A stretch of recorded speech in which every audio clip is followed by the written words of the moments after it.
What's up, dears? Lehxra here. Yes, it's been a while. I messed up my schedule, but hopefully I'm back and with a bunch of videos. Hopefully. Yeah. So today we're going back into our NaNoRenO series. For those of you who don't know, NaNoRenO is a yearly game jam for visual novel creators. They have 1 month to make a game.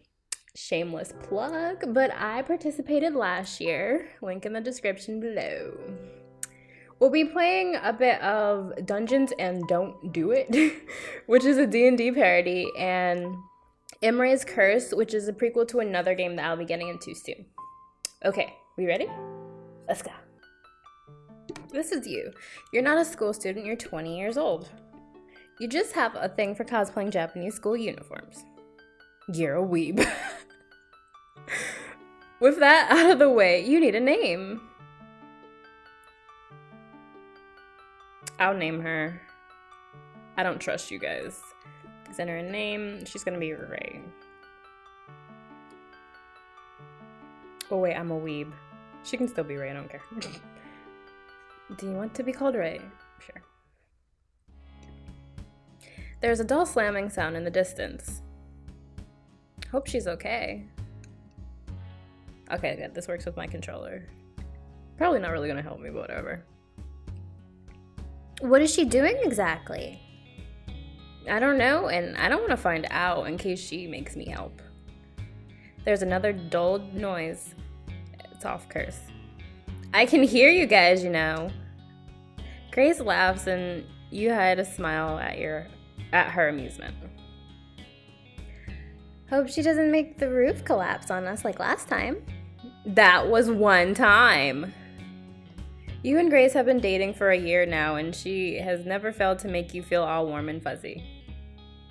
Or hot and bothered. Speaking of which, she was looking around the room instead of eyeing you down. Was she bored? You knew exactly how to combat that. Flirt with Grace, but better. What? Sure. Are those space pants? Because I can see myself inside them. Wait, F. So is my ass out of this world, or are my pants a mirror? She responded effortlessly. It's a critical attack, or a critical hit.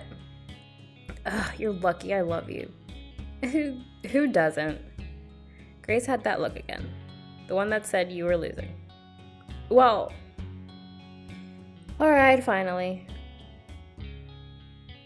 Wait, I think I messed up the voices. Who was who? Yeah, I know I took my time, but it was just to find this. Emily held up some book, gesturing at it with importance. It's a book.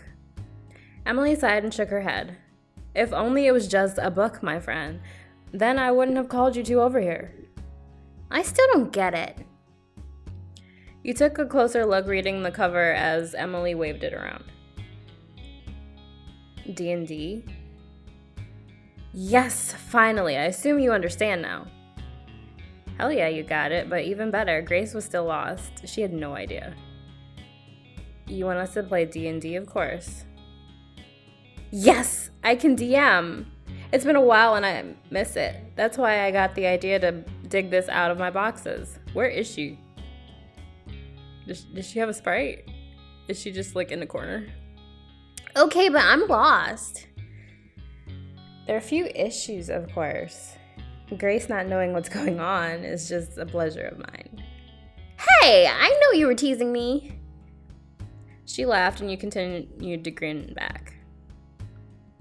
Okay, but on a more serious note, we don't really know that much about D&D. Okay, so I'll make it easy. Just roll the dice and I'll play eeny meeny and pick your characters. I'm not planning on running a full campaign, just something fun to get used to rolling stats and improv. A simple quest line, you know? Emily had already pulled a desk up, and while it didn't scream luxury, you could see there had been thought put into the collection of papers, dice, and pens. I've actually never played D&D before. I probably never will. Grace picked up a normal dice without hesitation and cast it onto the table. I got a 2. You picked up a few of the dice at random and let them fall out of your hand and onto the table, watching the chaos unfold as they hit things. I rolled these 3 and got a 4, 7, and 1. Well, one's rolled off the table and disappeared. Does scoring higher mean I'm better? Throwing the dice off the table means I'm taking dice privileges away. Okay, maybe you deserve that, but still. Well, you never answered my question. You're a rogue and Grace is a mage. Emily seemed to be ignoring you, and you pouted for a moment, turning to Grace, who looked upset with the turn of events. What's up, bub? I like to just brute force my way down the middle, not be some Doctor Strange in the background, like, what the F? You couldn't help but to laugh. Well, that's the role. Emily didn't offer any more words of comfort. You pat Grace on the shoulder and tried to hide your amusement. You can hit them with your, stick. She didn't seem amused by your assistance. Okay, well, at least neither of us are direct hitters, right? She softened at the idea and then nodded. Fine, but I don't have to be happy about it. Okay, great. Now for stats. I've got written some random variations down. I'll roll for you both. She tossed some dice down, checking the numbers against the page of an open book. Sighing, Emily ran a hand through her hair. Well, this is going to be interesting. So what are our stats? Emily nodded, writing some more numbers in the book. Grace, you have high wisdom and dexterity, but low intelligence and strength. Your charisma is normal. As for you, Ray, you have high intellect and strength, but terrible dexterity and wisdom. Your charisma is also normal. She frowned at the paper and then sat down. Alright, so what will you name your characters? I'll hand you your sheets. Emily scribbled a bit more on some paper and slid them across. I'm a human, okay? You glanced at the page in front of you. Oh, I'm an elf? Sounds like we should have been... Wait, which one's Grace again? Sounds like we should have been switched. Grace frowned and then sighed. Oh yeah, elves are more magical, right? Yeah. Emily made a sound that sounded affirmative, and you looked at the page again. The spot for your name was blank. You know what? You guys can do my character name. Elisha? Sure. You want to be called Elisha? Sure. Emily looked at the names you wrote, scribbling them down on her own page and nodding. Yes. Okay, so Elisha and Yuli, you both find yourselves in the wilderness, a ravine nearby. You know there's a town nearby, the town of Kursdale. Rumors had spread that not too long ago, something strange had happened there, and the two of you were on your way to investigate. Okay, so we got put in the middle of nowhere with these stats that are supposed to mean something. Emily paused and then sighed. Stats are very important. They influence how well your character can do things. Can I just do what I want? The limit is my imagination, right? Grace scribbled something on one of the pieces of paper in front of her. Having the game rely on imagination is far different from destroying the story for kicks. Though she said that. I'll still destroy the story for kicks. You're so chaotic. You know it. Emily sighed. One or more of your stats have been affected. It's too fast. So anyway, you mentioned the things, wisdom and intelligence. Aren't they the same thing? What's that thing they say? Intelligence is knowing tomato is a fruit. Wisdom is knowing you shouldn't put it in a fruit salad. Tomato fruit salad. Isn't that just salsa? This is why you have the higher intellect stack, isn't it? Wisdom is important for identifying things. Wait, so I'm terrible at identifying things, but I'm really smart? Emily shrugged. A high intellect means you can learn more skills. Okay, so strength is pretty straightforward, but dexterity, is that like agility? In short, yes. So I'm likely to trip over my own feet, but you aren't. You grinned at Grace, who laughed for a moment. Sounds like normal. Yeah, okay. At least we both have normal charisma. Would be unfair if Grace's character had higher charisma considering... She pouted and you laughed. Considering what? Nothing. She pouted for a while longer before she shook it off, and you looked over the sheet of paper for any other hints. So what are we doing now? I would suggest traveling to Kersdale. Oh, right, I guess. We do that? It's an okay from me. I like that effect. As you walk, you find civilization growing nearer. First farms, then small collections of houses. The morning air is warm and you feel at ease. It seems a little quieter than you would expect. Besides the normal farm animal sounds, usually you'd expect children to be running around, inspecting new people. I'd probably trip over them if they were running around, so that's a good thing. Grace laughed. I think it's about how they're probably weary. I see the wisdom taking effect. Grace waved you off and Emily cleared her throat. A few minutes after you hit the road, someone begins to approach you. It's a tiefling, red-skinned. Tiefling? I don't know what that is. It's scary. Red? She gives you a mistrusting look and sighs. You two must be adventurers. I think I have information you'd be interested in.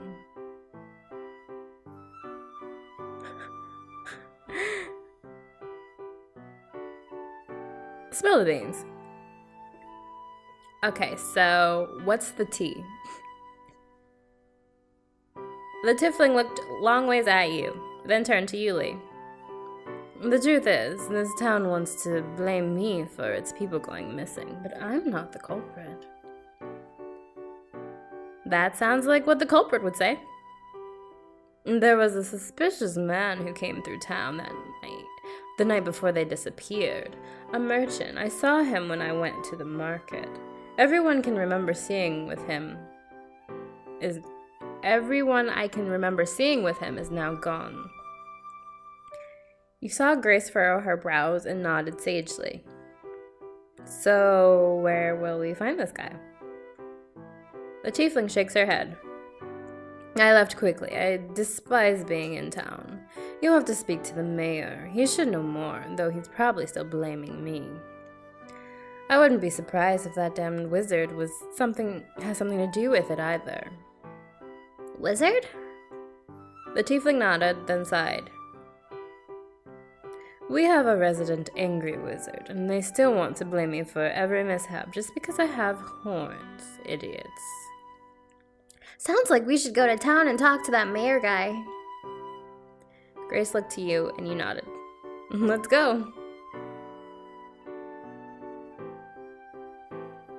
You walk into town, the houses begin to tower above you, and though the streets are mostly bare, you can hear faint, busy noise. Emily is silent for a moment. Guess we just walk until we come across someone and ask them. Sounds reasonable. You have a general idea of where the mayor's house would be, but you can hear what sounds like struggling nearby. Let me put my thing back up. You look across the table to Grace, who laughs. I know you want to snoop. Of course I do. Fine. You take a closer look and see a rooster that is struggling against the bars of a makeshift cage, topped with a box. It notices the pair of you and stops, staring for a moment before it speaks. Speaks? I was about to say that. You guys need to get me out of here. Grace looked at you across the table with a face of pure shock, and you shrugged. We should probably find them. Okay, talking chicken. I'm so down for whatever this is. I want to remove the box. Wait, shouldn't we find out more first? You nodded as though you had thought about it. Yes, that sounds like a good idea. You do it. Grace pulled a face, but seemed to be determined. Mr. Rooster, what has brought you to be this state? The rooster pecks at the ground for a moment. It's a long story. The least you could do is get me out of here for now. I can explain when I'm not behind bars. Why is this a rooster voice? I don't know. Sounds like a criminal rooster. Still. Alright, so now we take the box off. You lift the box off, and the rooster watches the two of you before flapping and awkwardly jumping over what is left of its confines. Thank you, brave adventurers. The truth is that I need the help of people like you. I want to kick it. I'm just going to see what it has to say. We're just going to mess the story up. I want to kick it. I want to kick the chicken. You haven't even... I want to kick it. Listen, the rooster could be very important to you. Do I look like I care? If I do, it's a mistake. Let her kick the rooster, damn it! Fine. Roll dexterity save. I don't know what that means. I rolled a 3. You go to kick the rooster, but it seems to have read your movements. Instead, your foot lifts him, and he flies at your face. Needless to say, you lost this fight and he pecked at you. Your dexterity has increased by 1 point due to knowing what to expect from a fast-moving object. One or more of your stats has been affected. But the rooster is now nowhere to be seen. Congrats. Well, at least we can go now, right? Yeah, let's go do that. Alright. You make your way back.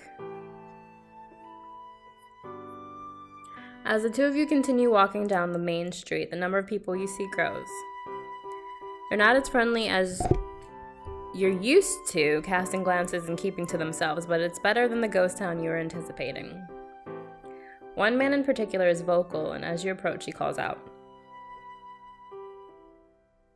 I love how he looks completely different from the completely different art style, but you know what? We're just gonna roll with it.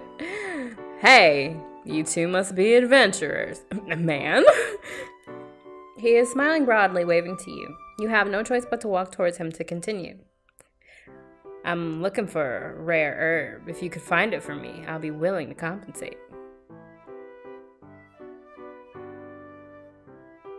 I'm just gonna go far off the course. I'm supposed to be going to the mayor. I'm just gonna go over here and just do a bunch of stuff. Herbs are my specialty. I got you. Sure thing. When you want good quality herbs, you know I'm your man. Grace laughed under her breath, and you could almost hear Emily's eyes roll. The man seems confused by your unnecessary and irrelevant weed joke. Oh, come on. Don't ruin my fun. He stretches his arms out and smiles broadly. Man? You can call me Gus. Dustin. You snicker for a moment. The plant I'm looking for is a seed flower, a yellow-petaled plant with a thick stem and seeds filling the head. Wait, isn't that a sunflower? Aren't they super common? Well, it's not home, so let's just go along with it. The two of you agree with the man and to meet him here once you've found it. Okay, so I guess we're going to go look for it somewhere less traveled, I suppose. You head out past the houses into a part of town less walked through until you come across promising land. There's some kind of young man here with wings. Wings? Oh, hello, cutie. The two of you approach him. I want to pat him on the head. Oh no. My girlfriend's going to cheat on me. Grace laughed, shaking her head. You're a doofus. You grinned. What are you doing here? Ah, alright, we're looking for some, seed flower. This? The boy holds out what appears to be the mentioned seed flower. He seems nonchalant. Oh, yes it is. How did you know? It's literally called a seed flower. Yes, well, we need it. Can you give it to us? The boy is silent for a moment. No.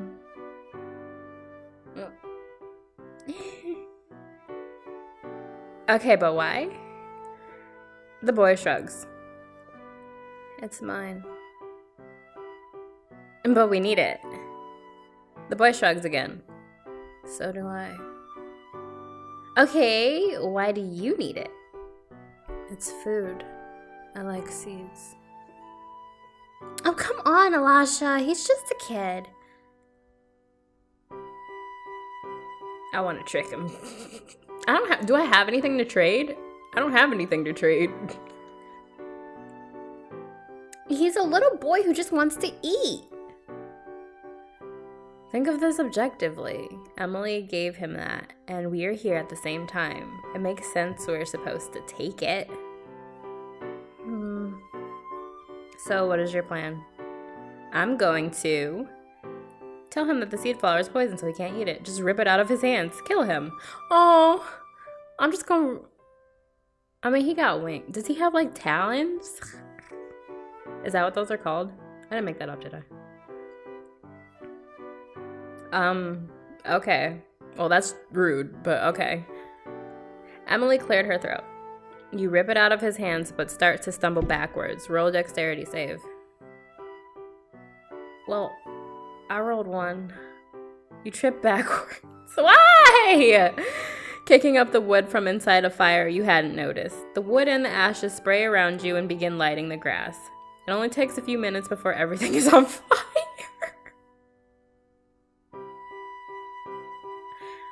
Well, F. That's what I was going to say. You stand and watch the forest burn, and the kid sighs. Fine, take it. But what are you going to do about the forest? Well, can I put it out with my magic? Oh, wait, that's a great idea. It says here, control flames. Yeah, it's an instant spell if you use it to extinguish, so in theory, I don't need you to roll. But roll anyway to see if things go terribly. Why would you want to do that to us? Emily shrugged. You're the one that set the forest on fire. You watched Grace roll the dice in front of her carefully. I feel pretty confident about a 19. Emily nodded. You can cast control flames over and over until the fire is entirely extinguished.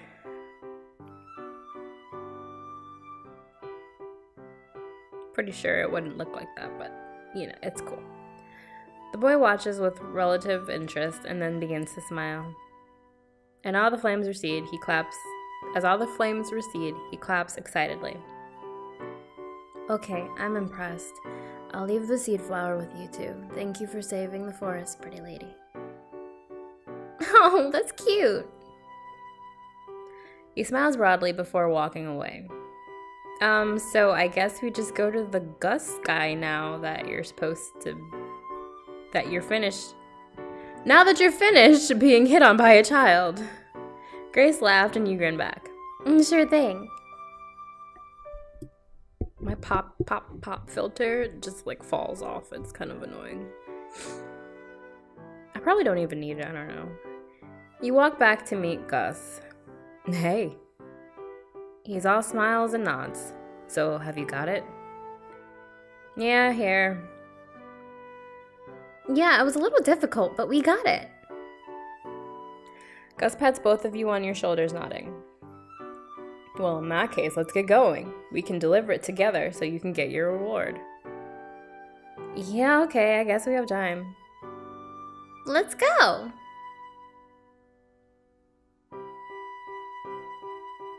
This background is familiar to me. Isn't this like an Uncle Mugen? I think, I don't know.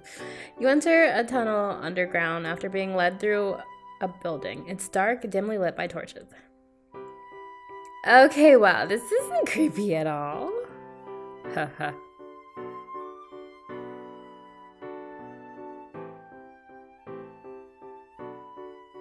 You arrive at a door and hear the sound of others behind it. Emily rolled some dice but didn't say anything else for a moment. Yuli feels her muscles begin to tense and stiffen, and so does Alasha. Yes. I think maybe being down here is bad for us. It smells like suspicious activity. So the poison is finally working. Wait, what? Gus laughs, not bothering to hide his snide look. You're both fools. Oh no. Letting me get so close to you, a simple touch to the shoulder, and now look at you, helpless. He pulls 2 lengths of rope out and binds your arms loosely together behind your backs. Such a simple thing is now enough to hold 2 adventurers and makes me laugh. The noises in the other room pause and Gus nods. Time to move, let's go. He grabs you both by your upper arm, pushing you forward. Can I still walk? You can walk slowly. Your motions are slow and stiff. You don't feel strong enough to break free. Oh, this is a terrible way to die. What the hell? Yeah, I mean, you could have at least let us know he was poisoning us. Emily shrugged. There was a poison resist roll and you both failed. The room opened up in front of you, a dozen or more of what appeared to be cultists surrounding a diagram on the floor. Oh no, we're gonna die. Oh, is this some demon summoning-ish? The best kind of ish. Okay, little moonchild, some cool demon-ish. You both laughed and Emily sighed. Yes, it appears so. Ha ha ha ha! Good job, Gus. The more sacrifices, the better. Nah, we aren't sacrifices. Huh. We'll see about that. Gus leaves to join the others where there is some more song and dance before the room begins to glow. You both shut your eyes and when they open, moments later, there is a new humanoid in the room. Oh, who summons me? We did! The Brotherhood of the Cloak! We summoned a powerful demon so that your magic can be ours, and we can unite the land under our reign! Your cause is unworthy. Where are your offerings? Here! These 2. Here are all the offerings. If I get to lay my hands on you, just watch me. I'll smash you all. Yeah, sure. Yeah, sure. What do you mean? The demon is interested in your nonchalant behavior. What? You can't be serious. They're yours. Take them.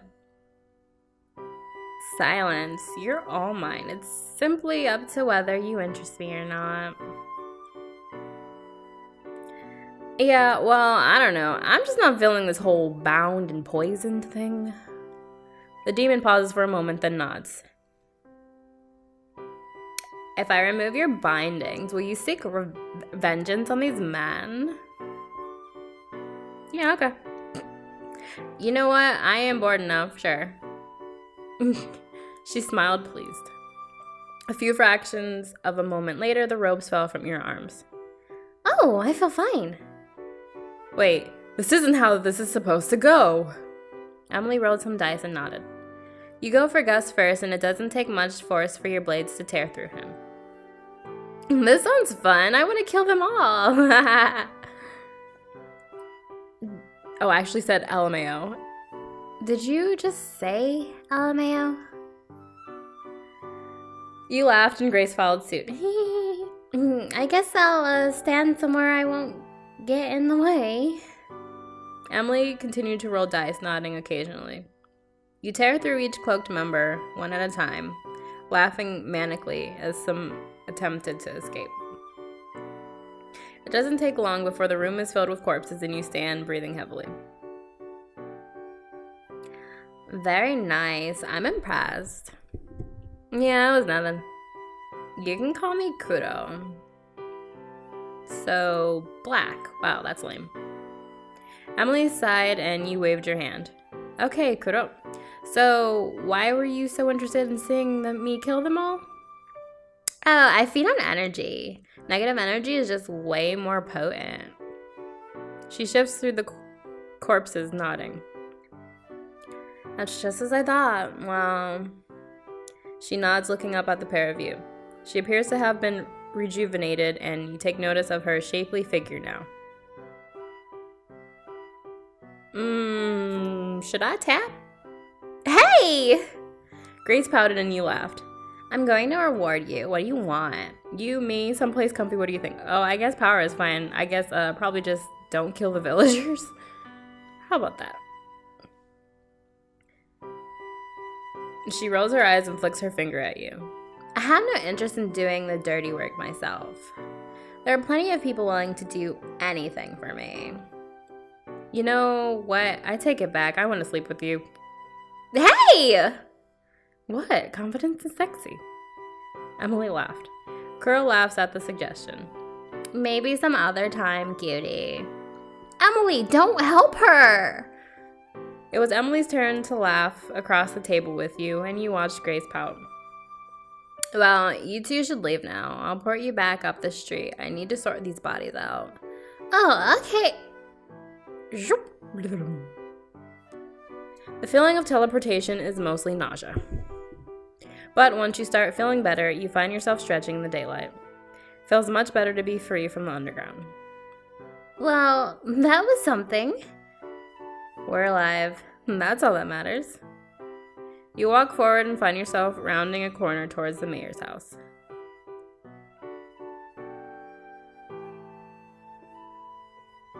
And we're not going to go into the mayor's house. Okay, this one, I'm gonna stop this right here. As always, the links to the games are always gonna be in the description if you want to check it out yourself, you know, F up the story yourself, or go the right way, I don't know, do whatever you want. Yeah, you can play it yourself. So, yeah,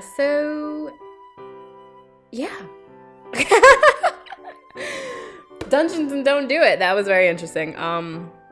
Yeah, so we're gonna move on to the next one. Emery's Curse. Hopefully I'm saying her name right. I'm probably like butchering it, so yeah. Okay, we're on to the next one. Emery sounds cool. I don't know. I do know that like it's voiced or like partially voiced, so hopefully somebody says her name. So I won't be pronouncing it wrong the whole time. Okay, so this is a kinetic novel, I believe, so I don't think there's any choices, but yeah, that's cool. Time to start. Yeah. Okay. Hey. Open up right now. I groan, tossing my pillow at the door. Today is the day that my father will be assigning all of the young gods and goddesses who he deems worthy a world of their own to take care of. Every single year I attend his classes. I visit the prospective worlds with my assigned guardians, and I pass all my exams. I just can't understand why, despite working so much harder than everyone else, I won't be receiving the same sentiment. Why won't my dad accept my dream and give me a world of my own to care for? I've more than proven to him and my guardians that I can handle this task. Part of me knows that it has to do with what happened to my mother, but part of me also wants to hope above all else that my father wouldn't be holding me back because of something none of us had any control over.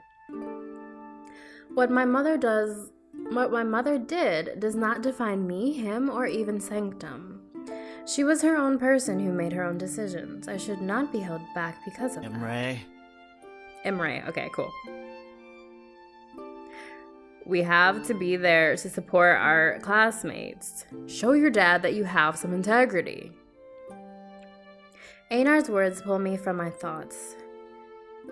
It just isn't fair. My father will never approve of Einar's and my abilities.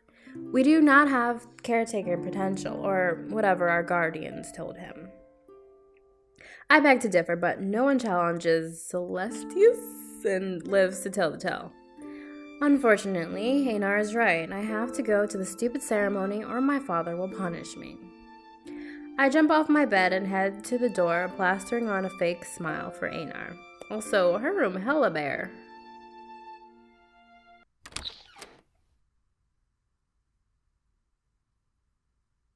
When I open the door, it reveals a smiling boy. Hey! Keep that smile until all the celebrations are over. We must show your father that we take his decision in good faith, lest he present us as an even lesser position. I don't think I read that right. It gets worse than being a scribe? Oh, come now. We're more than that. We get to be consulted about major issues happening in each of the assigned worlds. Einar! And relay them to my father. So essentially, we're filtering out the unnecessary noise. Einar, that makes us glorified note takers. Well, if you put it like that. No, this is an important job he's entrusted us with. We must fulfill it to the best of our abilities. Yeah. I get it. Celestius is will and all that jazz. What's that theory say? An object in motion tends to stay in motion? Einar grabs my arm and gives me the look. I can't help but laugh. Some people call Einar my better half, the calmness to my storm, or even better, the thing that prevents the storm to begin with. It only feels natural that we've been best friends since divine conception. Imre. That's enough. That doesn't even apply to us right now. Good things come to those who wait, right? So let's go before we're late and your father has our heads. Fine. Then let's go. But just so you know, you're not going to be happy about it. Got it, Jack. It has been duly noted. I tilt my head and give him a big smile. Oh, Einar, he knows me as someone who I've known for centuries would. Duly noted? Like a note taker? A look of exasperation mars his porcelain features. Imre. I wink before gliding past him towards the hall of the inner sanctum. He's quick to follow. I know deep down I can't go to the ceremony. I can't watch for the 127th year in a row as my dream is passed off to my peers. One by one, they will receive a blessing from my father and a world of their very own. A world they can care for, people they can protect and nurture, a land that they can breathe life into. I want that more than anything. I want to nurture and watch as something I create and maintain grows into something amazing. I look to Einar with a sad smile and shake my head, letting my fine silver hair fall into my face. He frowns, knowing full well where I'm headed to. Not to the ceremony where I'll have to face all those smiling faces, but to my sanctuary on this small planet.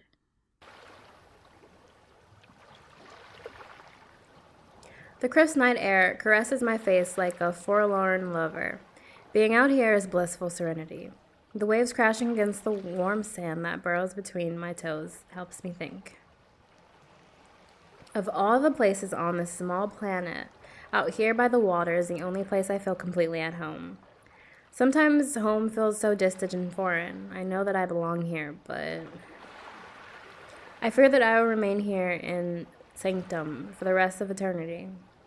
The life of unbound,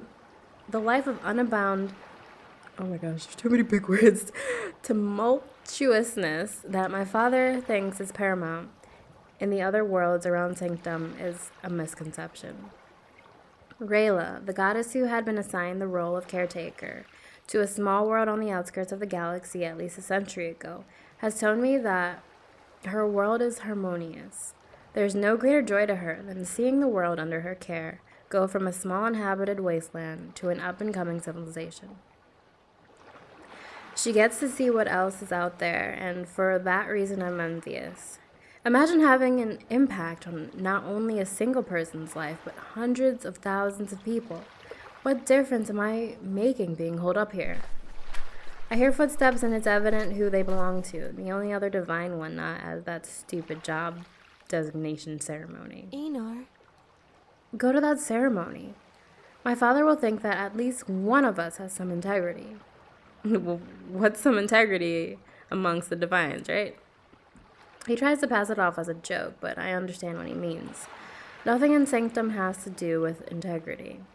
The word is thrown around a lot, but I'm sure that's because it's an underhanded way to get us to do as we're told. Ooh, excuse me. Not having integrity in sanctum is equated to not having any honor.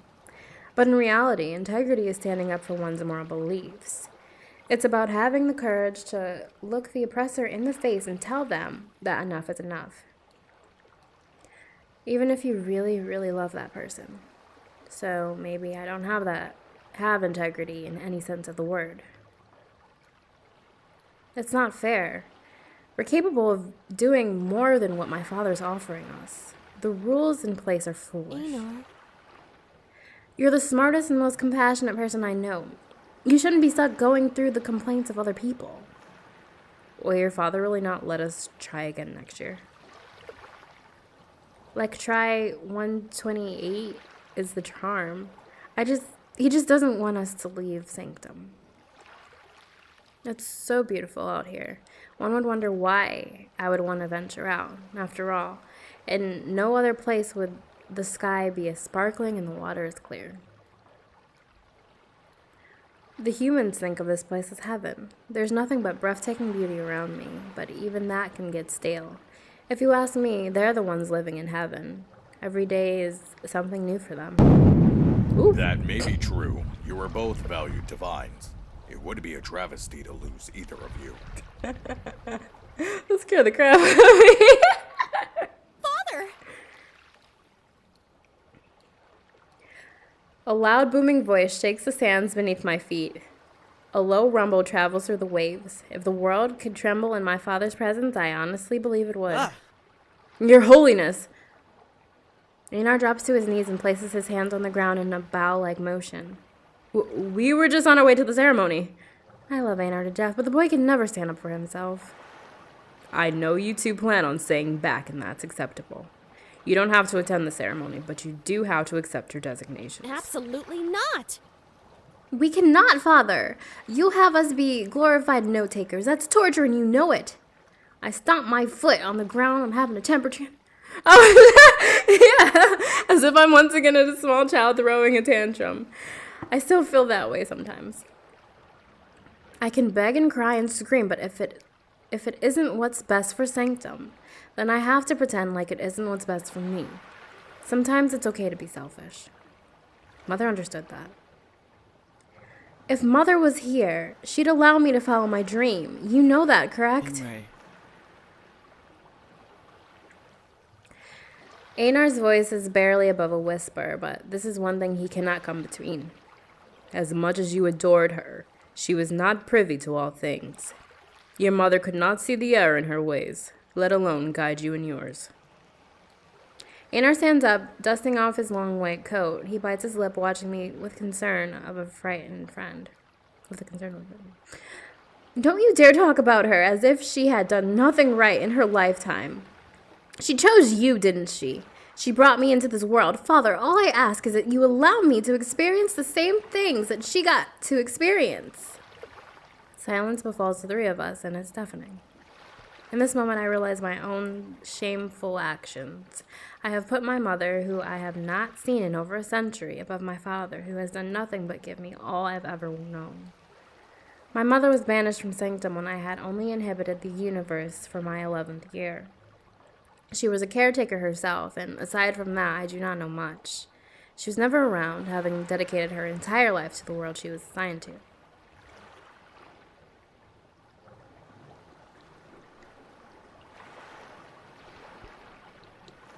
Kitty is trying to get into the door. Had there not been an uproar, I would not have even noticed she had been exiled. My father made that call because he had to, not because he wanted to. I know that for a fact. Still, she was my mother, and she achieved her dreams of caring for a world. I doubt she would sit back and allow me to be pushed down. I've let my father down, haven't I? Maybe he's justified in denying me my dream of being a caretaker. But what does that have to do with Einar? 127 tries later, and yet he is still suffering from my mother's mistakes. We both are. My father doesn't say anything, and I don't know what to make of the silence. I know this may be the last time my father will hear me out, and so I have no other choice but to make one last plea before both mine and Einar's fates are sealed. I dropped to the floor as Einar had done earlier. Father. You shouldn't talk of her that way, Father, even if it's true, because it hurts me to know I will never see her again. I love you more than anyone in the entire cosmos, but my next words are barely above a whisper. Please. I want to feel close to her. This is the only way I know how. The tears are running down my face, hot with sorrow, regret, rage, but most of all, dishonor. I know my outburst could have possibly cost Einar his position as anything deemed worthy of a divine. Father, if you will not allow me to be a caretaker, allow Einar. He has done everything right, passed every exam with flying colors, shown compassion when it was needed and tact when it counted. He deserves it more than anyone. Imre. Einar bows next to me, and I resist the urge to reach out and grab his hand. I want to tell him that he doesn't have to feel like he owes me anything for this. Your Holiness? I beg of you to give Imre a chance at being a caretaker. She's even more dedicated and qualified than I am. I know of no one who is better fit than her. Both of you stand up. Have some integrity. I will not have you both groveling at my feet. Okay. We do as he says. What you have done today has shown me one thing above all else. You are dedicated to each other, without a shadow of a doubt. I have not granted either of you the opportunity to care for a world because, Imre, you are foolhardy and allow your emotions to get the best of you. Einar, you are too timid and fearful to dive headfirst into anything. But together, You two can be unstoppable force. And I suppose you were right, my child. Your mother would have wanted you to reach for the stars. It was her last wish that you be happy. In this moment, I feel so close to her, even if there are momentous things keeping us apart. I imagine she's out there somewhere thinking of what has become of me, and I'm happy. Being in Sanctum, it's easy not to feel a familial connection to anyone, even blood. So I am grateful that my father has allowed me this moment. I cannot in good faith allow you to remain chained here unhappily any longer. There are some... You just stop. It's okay. There are some ground rules I must lay first, but otherwise, I shall allow you and Einar to care for a world. Father. A surge of happiness rushes through my body. Did I hear him right? Father wants to give me and Einar a world to care for. Sir. Einar bows his head and reaches out, offering me his hand in support. I can't believe my ears. I've waited over a century for this very moment. Did you just say? I did indeed. You and Einar will get to be world caretakers under two very detrimental conditions. If you break either of those rules, I have no choice but to punish you both. Father. Anything! You name it, I'll do anything! Einar nods in Your agreement. Holiness? Me too. 1, you must follow the rules set in place for all caretakers with no exception. Pay mind to the fact that you must monitor the world you are assigned from the comfort of Sanctum. 2, you and Einar are to care for the world together. You mean like a pair? Einar and I both look at each other, trying to hold back our grins. As I said earlier, you two create both halves of the perfect whole. Work together and you can create something special. Emery, you are far too reckless. You jump into things without thinking. Your heart is big, but it will be your downfall. Let Einar be the one to rein you in, and Einar, let Emery to be your courage. Is it Emery or Emery? Yeah. This is completely unexpected, and I'm not against it in the slightest. Einar and I are the perfect team. He smiles at me in unbound happiness that I haven't seen from him in a while. This is amazing news. We won't let you down. See to it that you don't. If things go awry, there is little I can do to stop the inevitable. I assure you that. Anyhow, enjoy your last day as regular divines. Tonight you must prepare, as tomorrow you will get your world assignment. A bright light signifies that he has left our presence. I have never understood why he chooses not to take a corporeal form. Oh, okay. I was like, okay, yeah, that makes sense.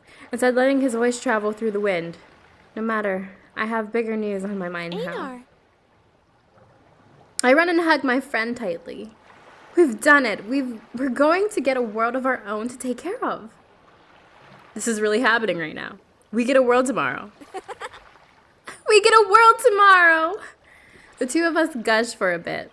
Working together as a dual caretakers is unprecedented.